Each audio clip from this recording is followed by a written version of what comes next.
Jangan kita saling salah-salahan. Pak Mendak tadi mengatakan salah El Nino. Ya enggak. Kalau salah El Nino, kenapa harga beras di Singapura dan Malaysia stabil? Kita jangan dibodoh-bodohi. Terus untuk mencari solusi terhadap permasalahan yang ada, Bapak-bapak akan lakukan apa? Itu yang ingin kita ketahui sebenarnya. Sekarang ini kita tahu permasalahan kita. Import kita, beras kita begitu tinggi. Import tertinggi sepanjang sejarah 25 tahun ini. Import tertinggi kita untuk beras. Tinggi, sudah importnya tinggi, harga berasnya tinggi.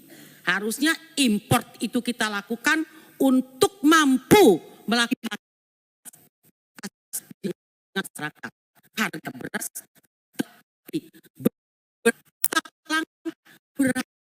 masih ada masalah di tengah-tengah masyarakat kita. Ini yang saya ingin dengar dari bapak-bapak, bukan pembelaan diri yang ingin saya dengar di presentasi bapak-bapak pada hari ini. Sekarang salah siapa? Salah petani, salah produsen, salah pemerintah, salah pedagang. Siapa yang salah terhadap permasalahan yang kita hadapi di sini? Jangan kita saling salah-salahan. Pak Mendak tadi mengatakan salah El Nino. Ya enggak. Kalau salah El Nino, kenapa harga beras di Singapura dan Malaysia stabil? Kita jangan dibodoh-bodohi semuanya dengan alasan El Nino. Kenapa bisa stabil di negara lain? Kenapa carut marut harga itu cuman ada di negara kita gitu? Ya kan? Ini juga makanya kita jangan seperti pemadam kebakaran. Hanya kalau ada kebakaran, kita padamkan apinya dengan cari pasar murah, cari ini, cari ini. Tapi permasalahan dari mana datangnya api itu tidak pernah kita cari.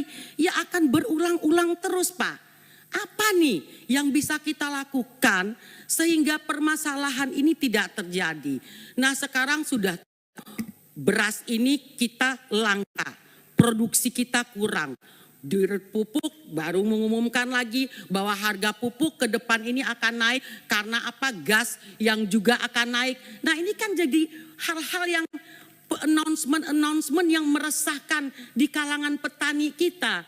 Justru dia berharap ke depan dengan ketahanan pangan, kemudahan-kemudahan bagi petani, diberi gambaran akan naiknya harga pupuk ke depan.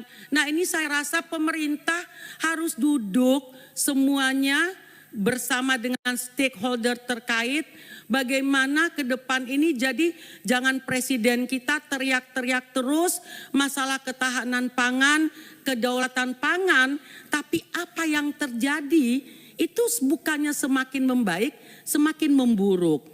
Import beras tadi disampaikan Pak Mendak 3,5 juta ton. Saya juga ingin tahu kemana sih distribusi 3,5 juta ton impor terbesar sepanjang sejarah ini. Oke lah, tentunya untuk program-program pemerintah, stabilisasi harga, KPM, oke.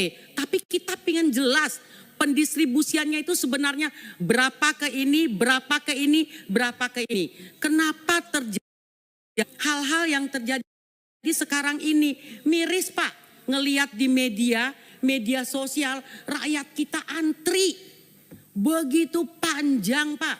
Beras, antri beras murah, Pak. Harganya juga nggak murah-murah amat. Kalau Bapak tadi mengatakan, Bapak Dirut RNI, saya tanya ke Bapak tadi, harganya berapa sih?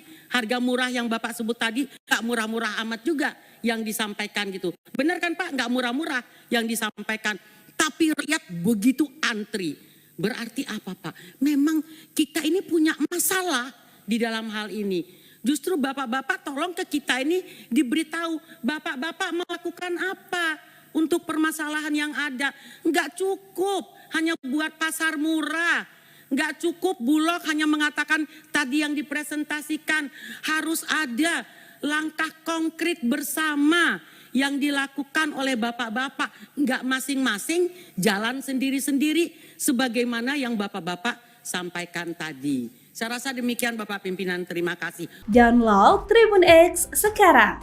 Menghadirkan lokal menjadi Indonesia.